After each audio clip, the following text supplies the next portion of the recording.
What's up, everybody, and welcome back to another matchup from the Raidcall EMS LAN Finals in Poland. This is Game 2 between Navi and Mouz. I know I was casting Fnatic versus Navi earlier, but I looked at Game 2, it was extremely one-sided. Navi dominated Fnatic 16-0 before Fnatic called GG. And Game 1 of this series, Mouz versus Navi. Mouz picked up PL. They didn't really have a shot. They got like 10 kills the entire game. Navi picked up something like 38. Mouz got completely controlled. So Navi looking in very, very strong form as they're going to head into the second game. But keep in mind, usually the team who has first pick does have a nice edge. At least that's what I've been noticing recently. Usually the team with the first pick does have a significant edge because you can't really surprise teams anymore with their last pick. But anyways, Mouz vs Navi. Mouz, keep in mind, they did beat Alliance 2-1 in their best-of-3 series. One of the heavy favorites going into the LAN finals of the EMS tournament in Poland. So, we'll see if Mouz can bounce back, take game number 2. Keep in mind, KuroKy was the former captain of Mouz. I'm sure they're all good friends. And even if Mouz lose, they still guarantee themselves at least $4,000. So it's definitely not too shabby of a prize.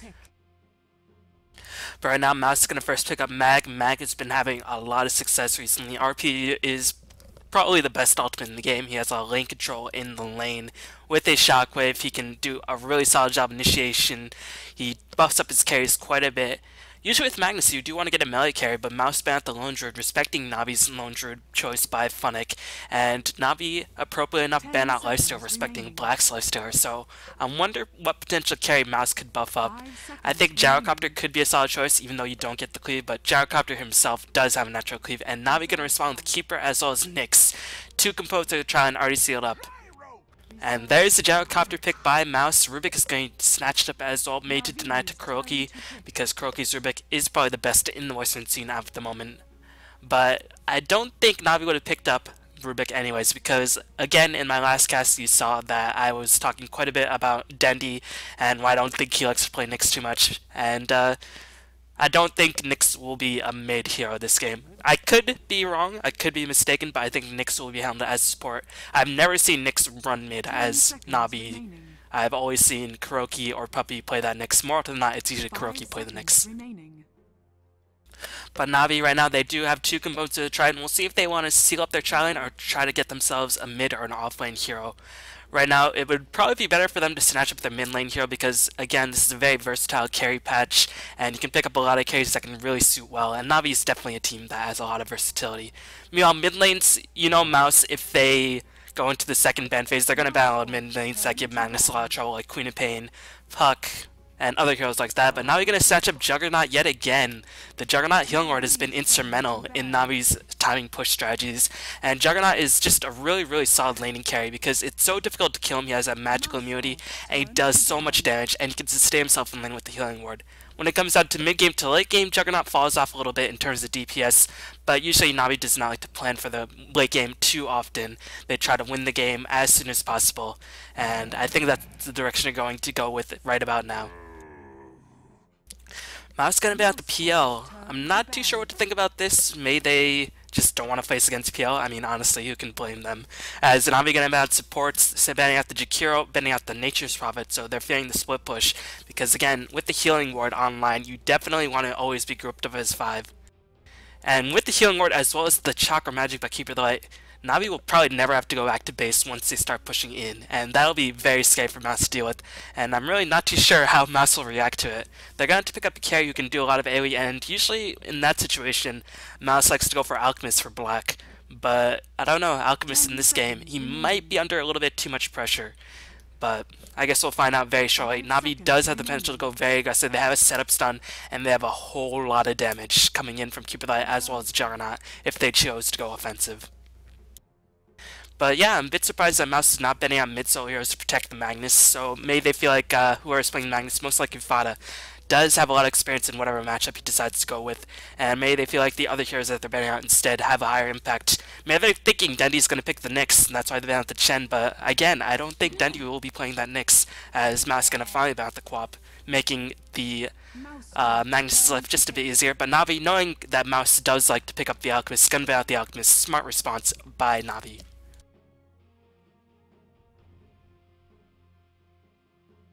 You know, now Mouz have to pick up a carry They're going to choose Puck for their mid lane, or maybe their off lane, or Magnus is going to go in the off lane. Maybe Mouse is predicting that Navi is going to go aggressive with their tri-lane, so it will be a 1v1 matchup for Magnus. And Puck does do quite well in most mid lane matchups, but then again, Mouse will have to go tri-lane versus tri-lane in this situation, as Navi going to pick up the Clinks. So we're going to see Funnick Clinks again. The first time I saw this when Funnick played Clinks for Navi, it didn't really work out that well, but I'm sure they've been training quite a bit, and I know this is one of Funnick's favorite heroes, so I'm sure they've gotten a lot better executing the strategy, and Clinks is going to give them a lot of tower pushing ability. And really, Mouse does not have too much in terms of counter pushing, so once that Orchid comes on lock, Puck will be in a lot of trouble, Magnus could potentially be in a lot of trouble, and Gyrocopter could melt, because Clinks does a whole lot of physical DPS. And Clinks is a very interesting hero because he's a hero that can sort of stay by himself even while Navi's pushing in, but he can also backstab if Navi is pushing in from behind, if it's not a base tower. So Clinks, pretty smart choice. I think they are anticipating that Magnus will go on the offlane, so Clinks will match up against him in 1v1. Magnus should be okay until once he hits level 3 or level 4, once he has a couple points to skewer. But until that, Clinks should have this significant edge because of the Searing Arrow harassment and having that range on his side. But once Magnus does get his Shockwave up to a sufficient amount of level and his Battle Crow going, Magnus should be able to do alright because Clinks has very paper HP. So I am predicting that Magnus will go in the offlane for Mouse, and Mouse gonna pick the Undying, so maybe Mouse is gonna go aggressive with their own tri-lane, but I think Navi are gonna go aggressive with their tri-lane, but again, Navi could potentially just try to... I think Navi wants to go tri-lane versus tri-lane in any situation, because they have a lot of mana, they have a lot of sustainability, they have a lot of damage coming in, and this is one of the scariest tri-lanes I've seen in a long while. The only weakness is that in terms of range physical harassment, you only have Keeper of the Light, and Keeper of the Light can't really sustain both Nyx and Juggernaut in terms of mana, but still, this tri-lane's DPS output is quite scary. Mouse picking up the Undying to help give them a bit more sustainability, as well as do some passive harassment. But again, their tri-lane won't have that much range either. They have Gyrocopter, which isn't the most melee-intensive heroes, but they will have Flat Cannon as well. So, that could be an issue. I'm not too sure how Mouse will go. Will they go safe lane with their tri-lane and anticipate the Navi aggressive tri-lane, or will they try to dodge it and put the aggressive tri-lane themselves to match up against the Funnick Clinks? Because if they do that, Funnick is well accustomed. Keep in mind, a lot of the times when Empire ran their aggressive tri-lane with the Clink strategy, what Empire would do if other teams dodged the tri-lane was they'd just rotate their supports and Clinks would continue to farm, but now they have protection of the supports, and Clinks is ridiculously difficult to kill. Navi going to pick up Storm for Dendi, as it won't be a mid-soul Nyx, it is going to be a Dendi Storm Spirit. And again, Dendi does favor these high mobility, high impact heroes that can really make a lot of things happen in the early stages of the mid-game and can remain relevant. Nyx can do that as well, but he's not really that mobile compared to Storm, and you can sort of respect that. But yeah, Storm gives Navi another option. Storm could go for a fast Orchid, and that'll just make Puck's life a living hell. So double silences by Funnick and Dendi would just make it extremely difficult for Puck to really have a huge factor in terms of initiating. It also gives Navi an opening to initiate. If they Storm Ball in and silence Mag or something like that, and then Clink silences somebody else, then Navi can just charge in with Keeper of the Light and the Healing Word, and really Mouse gonna be in a bit of trouble. They have some defensive heroes in the form of Mag and the Undying, but if you silence one of them, then a lot of the DPS output is reduced quite a bit. One of the things that is going to be a problem for Navi is that they only really have one reliable stun. Well, they have two. They have the Pull by Storm and they have the Impale by Nyx. And meanwhile, Mouse, they have RP, which is the best ultimate. They have Dream Coil. They have a lot of teamfight potential. So until those Orchids do come up, Navi won't really be looking for early teamfight engagements. But just going to take this time to fast forward and try to get this game underway as soon as possible. This is game 2. Mouse in danger of being eliminated. This is a single elimination bracket, and Mouse again lost game 1 after trying the PL but having it fail miserably for the most part. But on the side of Navi, we're going to have Black, or on the side of Mouse, we're going to have Black playing the Gyrocopter, Quakewa is playing the Magnus, Fada is playing the Puck, Alex is playing the Undying, and Paz is playing the Rubik. Meanwhile, on the side of Navi, we're going to have Puppy playing the Keeper of the Light, we're going to have Pavos playing the Juggernaut, Dendi is playing the Storm, Kuroki is playing the Nyx, and Funnick is going to be playing one of his trademark heroes, the Clinks. Puppy, starting on Dirt Poor, pooled Funnick a set of tangos in case the trial lane is matched up against the Clinks. And I think Navi are predicting that Mouse are going to dodge their trial lane. So that's why they're going to go safely with their trial lane. I'm not too sure. Maybe Navi will rotate in, but usually you want to sort of place those wards very aggressively on if you're going to go in an aggressive situation with your own trial lane. But I think Navi right now, they're just predicting that the side of Mouse are going to dodge their trial lane by going aggressive themselves. A lot of mind games. I think that's the rationale. Again, I don't know exactly what these players are thinking, so I could be completely wrong, but hopefully I'm not. Meanwhile, just checking out the rest of the items, Juggernaut, Stout Shield, and yeah, Navi is going to rotate in and match up their aggressive trial lane, so maybe predicting that. Or maybe Mouse just wanted to do safe lane the entire time with Gyrocopter, which is definitely a valid option, as Alex putting himself in a bit of danger, but should be okay. Going to take a little bit of harassment, and by a little bit, I mean just one tiny pot shot, not even enough to burn a tango over.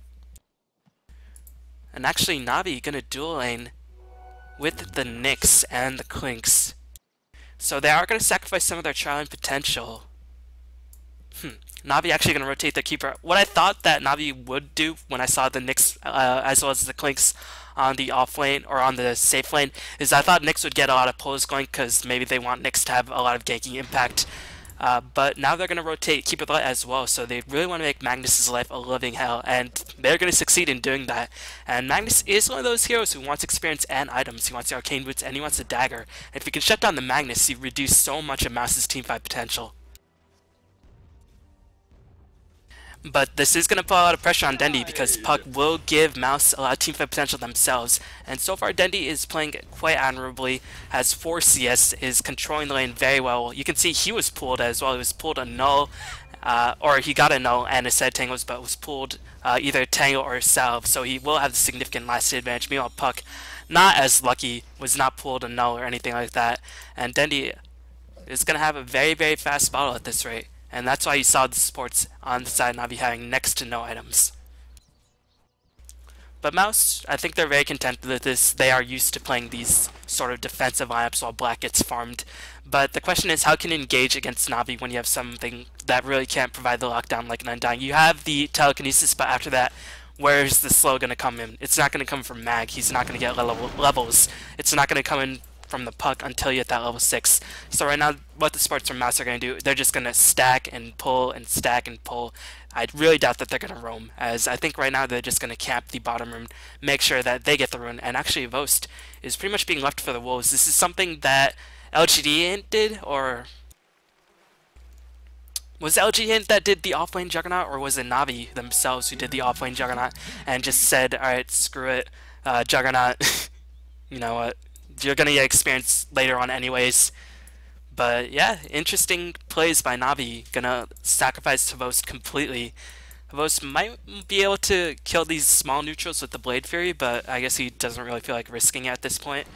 But it is interesting because, again, Juggernaut does want to get those levels because he doesn't really carry as hard as a Gyrocopter in the late stages of the game. But as long as they're winning the top lane with Clanks, and as long as they're winning the mid lane because Dendu was pulled so hard, then I guess Navi's very content with sort of sacrificing a Vost completely. But that depends. You are facing against Black, probably the best farm in the European scene, but because Mouse did not see Avos pretty much for the entire game, they did push the wave a bit. Maybe they assumed that Avos was jungling, and that's why the creep equilibrium was pushed up a bit so they could do a bit of damage to the tower. But Avos actually stuck around, and he's going to get much needed experience. So Avos getting a little bit lucky, or Mouse misplaying that just a tiny bit. But right now, this middle lane, Puck is actually doing a nice job recovering, despite the massive pull advantage by Dendi, as Puck does have that extra range and has a bit more escapability with the phase shift, and Puck should win this lane, and you can see Puck is catching back up even though Dendi was pulled a couple of set of regen. Meanwhile, Mouse's supports are not really getting the best pulls going. They're really sacrificing Undying compared to the Rubik. Not too sure about this because I feel like Undying could definitely benefit a lot more from experience, as Koikwa trying to sap whatever experience is possible. He doesn't even have enough mana for Skewer if he does get initiated on, and he's going to see Kuroki come in and he's just going to back the heck off. And Navi have full vision, they have this ward up, and Koikwa really just utterly being dominated in this. But again, what could you expect? I think Mouse were expecting the Clinks to be solo and Navi to aggressive trial, and when this did not happen, they're just like, oh, well, that's unfortunate. as Puck nicely times the illusion rune. You can see Dendi trying to kill it because he knows Puck just a little bit faster, even though Dendi does have the boots of speed, but the orb speed of Puck is going to be faster than that. But meanwhile, you can see Fada performing very nicely. Again, he was faced against the pooled Storm Spirit, but meanwhile, Vos is getting a lot more experience than the Magnus is, and actually Funnick not really controlling the creepy room now that well, but that is because you do want to have Nyx and Keeper Light get that experience online, and that's why Nyx is pulling. So both top lanes getting a bit more experience than otherwise expected in Trial for solos, but it's all very necessary because all of these sports definitely want experience, otherwise they won't really function as well. These aren't heroes like a Shadow Demon or Leshrac where they can remain very relevant without experience, so that's why the off lanes are getting a bit more experience than usual. But in terms of overall game impact, I think the fact that Vos is getting more experience is definitely more helpful because Juggernaut, I think, can function better without items compared to a Magnus, because Magnus's mana pool is so low that you can only really get RP and Screw Off. You can't even cast Shockwave without those Arcane Boots. And right now, Magnus is not going to get the Arcane Boots anytime soon. And that means he's not going to remain relevant. Meanwhile, Havost, even without items, as long as he gets some boots, can get the Blade Fairy down. As Havost going to just run away from the Rocket Barrage. Does have higher than average base wound too, but here comes the call down. Havost going to Blade Fairy out, sensing the call down coming in, but he's going to take a lot of physical harass, and Havost could potentially die right here. Going to juke into 3, he's going to salve up as well, but will end up perishing in that assault by Black. Nice recognition by Mouse, taking advantage of Havost. It might have been more prudent for Havost to start the Blade Fairy sooner to dodge some of the Rocket Barrage damage, but then you had taken the brunt of the call down damage, so it was really a no escape situation for Havost, and he is going to end up paying for that. But meanwhile, Funnick on the top lane has the highest CS in the game, going to get such a fast Orchid, and in terms of shutting down the Puck, this is going to be absolutely instrumental, because again, since Magnus is not going to get any items anytime soon, the side of Mouse are really going to have to rely on Puck in terms of getting their team fight really sort of rolling. So Puck gonna have to accelerate his Orchid farm, or his Blink Dagger farm, when he sees that Funnick is having such success on that top lane. It might force Puck to skip Treads, and Puck does want to have that extra mana pool, or the extra strength that Treads could give you.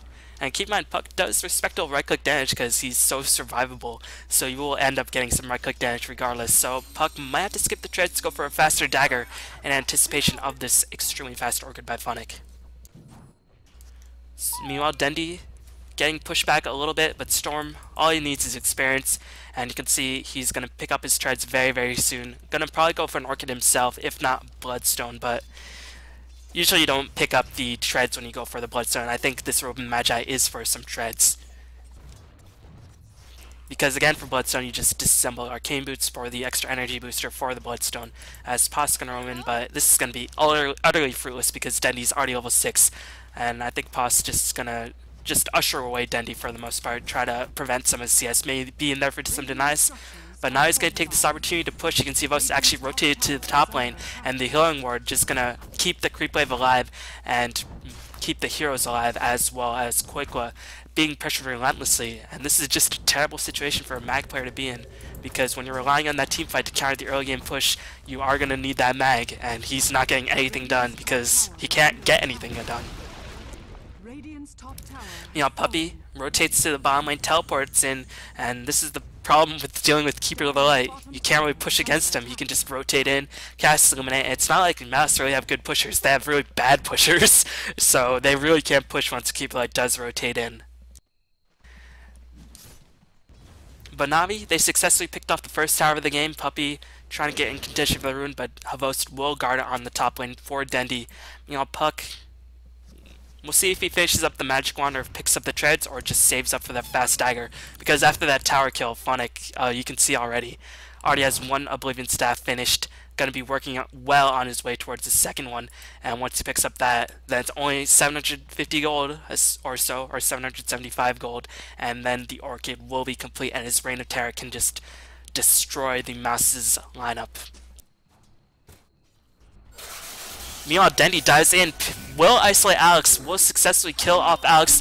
Here comes the silence. It whiffs by Feta, and this might give Dendi a bit of encouragement. You might go back in for Pos because there is some support coming in from Keeper Light, who's bursting down the creep wave. Pos gonna take a lot of damage. Dreamcall will have to be expended by Fata if he wants to save the life of Pos. Pos one more attack away from dying, but the Illuminate will successfully kill off Pos. Meanwhile, Dendi gonna get the heck out of there, and Navi just playing so aggressively. They know that really the only teamfight ability that could limit them is a Dream Coil, and Storm Spirit just exploiting that to the fullest. I'm not too sure if I didn't cast a Dream Coil, but I guess he wanted to make sure, because I guess at this point, since Magnus is going to have such a hard time, if Fada uses a Dream Coil, that's going to give pretty much an open ticket, an open license to push for Navi.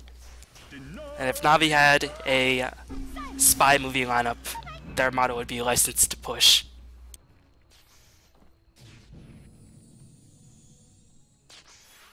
Interesting that Fada picked up the strength treads. I think he probably should have gone for the dagger, but again, this will give him a bit more survivability, and when you're not in the base, dagger can't really save you from the Orchid by Clinks, unless you have picture-perfect reaction times, which is possible on LAN environment, but still, it's not reliable, and Puck is so squishy that this treads might help him to survive a bit more than something like the dagger.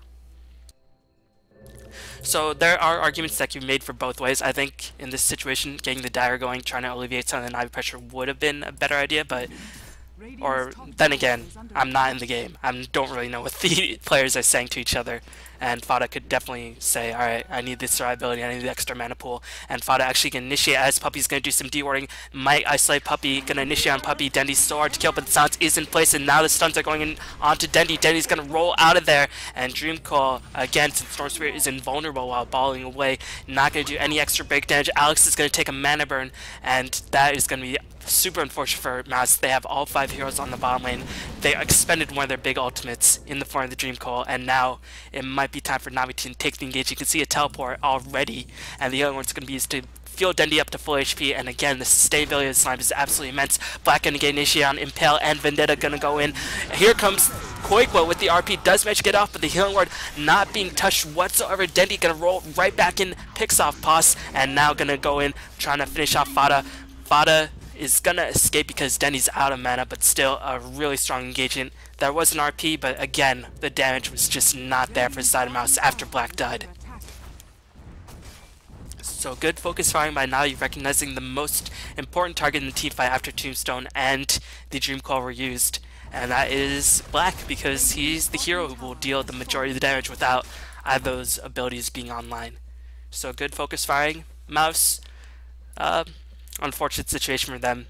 Probably should have backed off, but again, they didn't really have any vision of realizing if Navi were in full force, and Storm Spirit is just such a tricky hero to go up against when it's nighttime and we have no vision, because you never know when he's going to initiate, and with the Keeper Light Katsu sustaining his mana regen, he doesn't even need to refill the bottle. And Keeper Light already has the Arcane Boots, going to start eliminating the tower. And I'm not too sure if Mouz can actually defend this. They have Dream Coil back online as the Orchid is finished up on Clinks, and you can see Puck going to be the primary target this time because they know Dream Coil is going to be the problem.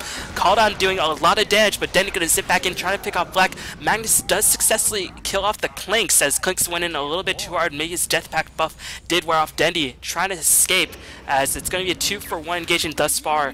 Black ended up perishing, which is still a significant loss for Mouz in exchange for Funix Clinks. And overall, that engagement definitely favored Navi, but still, at least Mouz defended. But right now, Mouz are in for a world of trouble with Magnus, not even close to Arcane Boots. Might have to skip the Arcane Boots, but again, if he does do that, he can't cast any Shockwaves, or he will have to have close to full mana if he wants to get his whole combo down. And that is just going to be a huge issue for Magnus, such a mana-dependent hero. Meanwhile, Dendi constantly being fueled up. My god. Dendi doesn't even need runes. He saw in that last engagement he had an empty ball, still at full mana, because Keeper and Arcane Boots are pretty good. And you can see Navi, their game plan is to say, we'll never go back to base. You can see Keeper Light doesn't usually go Arcane Boots, he usually goes Tranquil Boots, but they want to have the sustainability of the Healing Ward as well as the Arcane Boots, constantly filling up the mana of the Storm, constantly filling up the mana of the Juggernaut, and even the Nyx and Keeper themselves.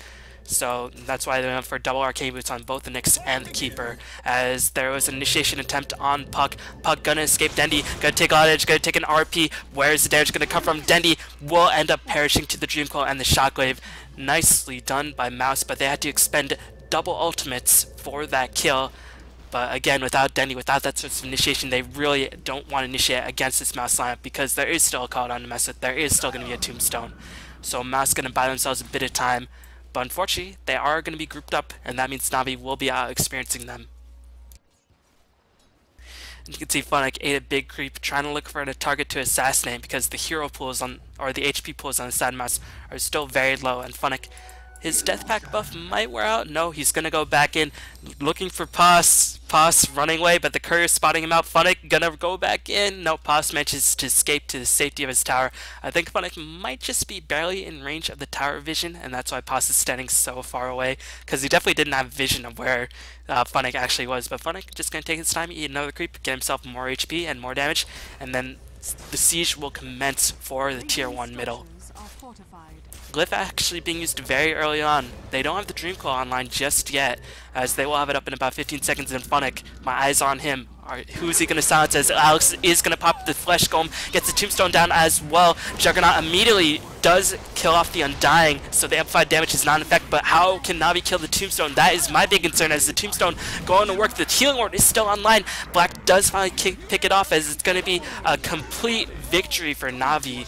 Did they even use a buyback? No, they didn't. They actually just killed Mouz outright. And you can see Mouz, without their ultimates, really can't hope to take a fight. It's just so difficult against this extremely mobile Navi lineup, especially when Clinks is an Orchid. It's just not a good situation for Mouz, even though Tombstone did so much work.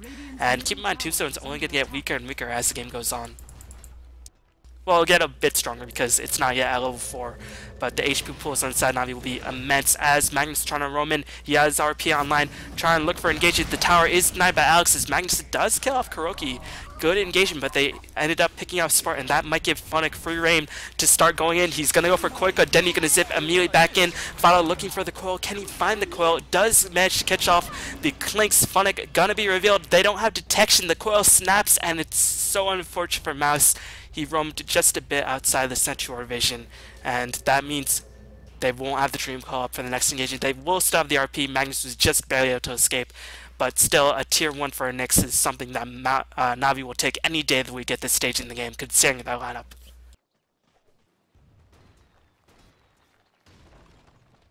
Meanwhile, this is such a hard game for Black because Navi's constantly pressuring, and Black, he's going to be the reliable source of DPS whenever the ultimates are on cooldown, so Black can't really be used to farm, and Black is definitely one of the best carries in the European scene by far, and unfortunately for him, he can't really make use of that because he's being pressured relentlessly.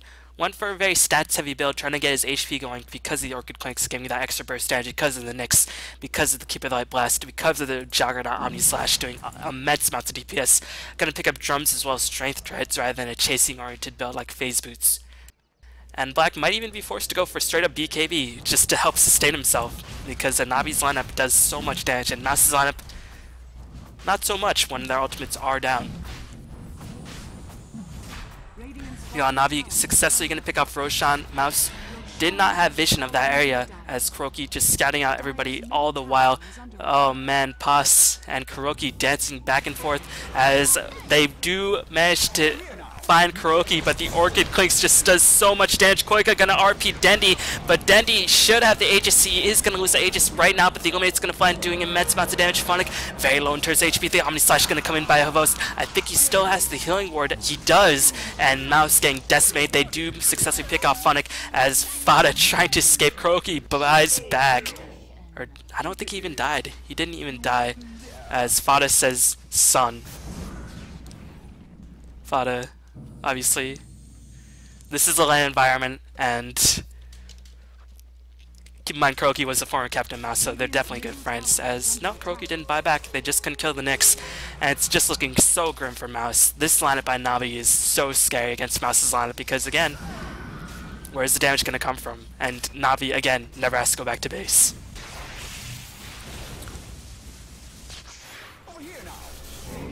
Dendi gonna initiate, once again picks off the Rubik. Dendi will get slain by the puck and Vost will die as well. Navi, displaying their trademark over aggressive behavior, will end up losing 3 heroes in that engagement, as they could have probably taken the tower and gotten out without 0 casualties, but being Navi, they want to go in. They know that they have 1 game advantage and they have a huge lead, but that is going to give Navi or Mouz some time, and every moment that you give Black is another moment where you could potentially be losing a lot in exchange. You'll get a lot of creeps and the tower will be pushed, but Illuminate just so annoying. Ridiculously difficult. Blinding Light also very annoying because you can't hit the buildings for the most part. And Dendi will respond relatively soon.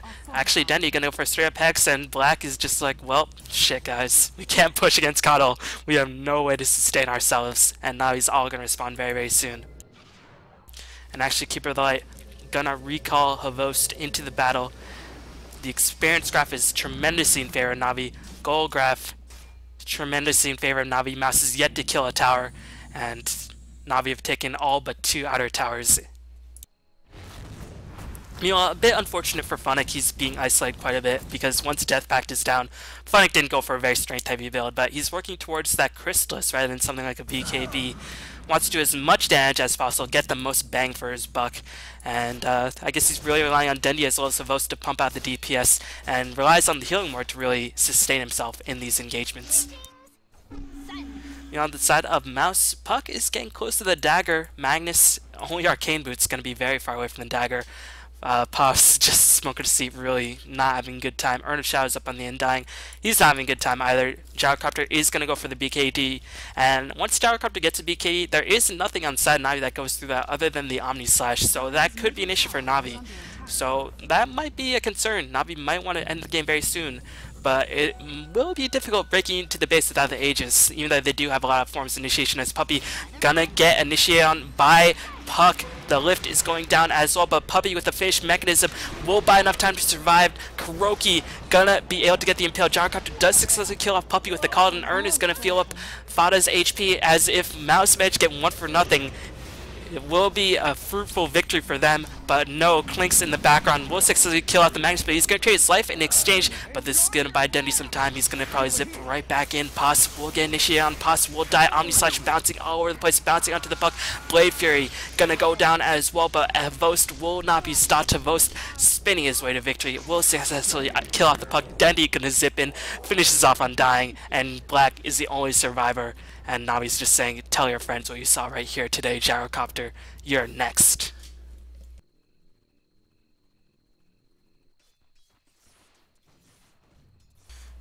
So I thought that engagement looked good for Mouz. They managed to get 1 for nothing, but Funnick wrapping around from behind did successfully kill off the Magnus, and once Magnus died, there was really no hope for Mouz to win a team fight after Dreamcoil was down. So again, good isolation of targets by the side of Navi, and Funnick being in the right place at the right time. And unfortunately for Mouz, they want to get their supports a bit of extra HP, and they have sentry wards all over the map, but they are sacrificing HP on the sword, so that's just the problem when they have sort of such an aggressive lineup played against them. Vost soloing down this tower man mode, but Dendi is in place. They are going to use an RP on Vost, but he can't do enough damage because Vost is magically immune. Dendi going to zip all over the place. Tombstone and Soul going to help fuel Mouz in terms of sustaining themselves. Koikwa, no RP. Puck going to blink in, get the winning rift off to Vost. Will end up perishing in this assault. Will die to the urn. Black going to escape just barely. Mouz doing an admirable job holding off this assault by Navi, but the hex is fished on Dendi. He's going to hex off Fada. Black will end up perishing, and Fada going to end up falling as well. Alex is going to be forced to retreat.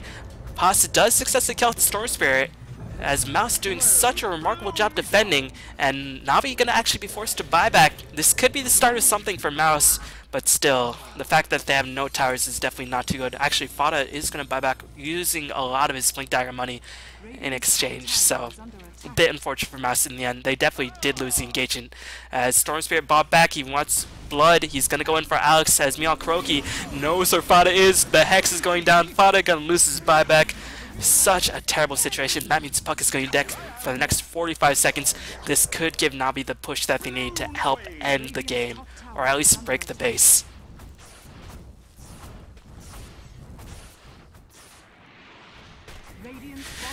Man, this lineup by Navi is so aggressive.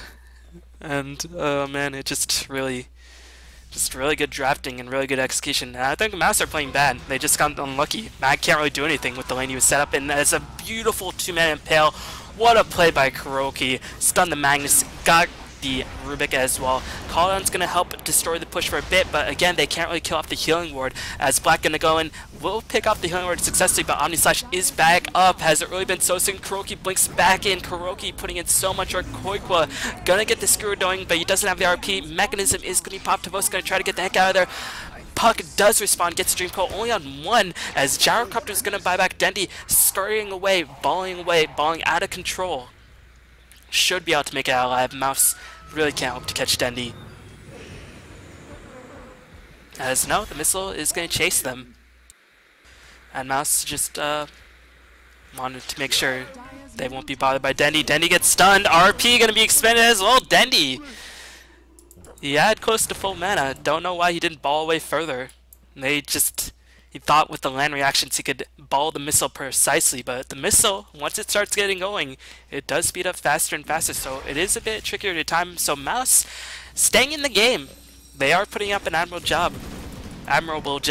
And I think once Koika gets a dagger, it will be a lot more difficult for Navi to initiate, and Gyrocopter was forced to buy back, so it is going to slow down his BKB time, but the fact of the matter is that they are still getting levels. The experience graph is still heavily in favor of Navi, the gold graph immense as well, but their Mouz is making up some ground. They picked up a tower. Good job. Good on you. And they're going to get some safe farm for the Gyrocopter in the meanwhile because of this creep wave on the bottom lane. But still, the bottom barracks are exposed. Roshan still 2 minutes away, so Navi can't really go for the Aegis. Funnick picks up the Chrysalis, has a finish BKB. Alright, this is going to be a huge problem because only RP will catch Funnick, and Clink is such a maneuverable hero that as long as Funnick positions himself correctly, should never be caught out by the RP. And this BKB might spell the end for Mouz.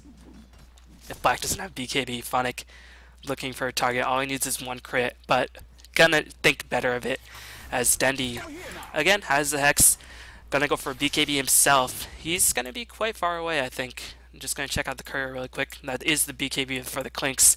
Items upon Kuroki playing such a marvelous capacity. Gonna go for Dagon as, oh no, Koika caught in the wrong place at the wrong time. Omni Slash slices and dices him. Havosa once again going for the Agnum's build like we saw in that game against Fnatic. And that is going to give him a lot of extra HP.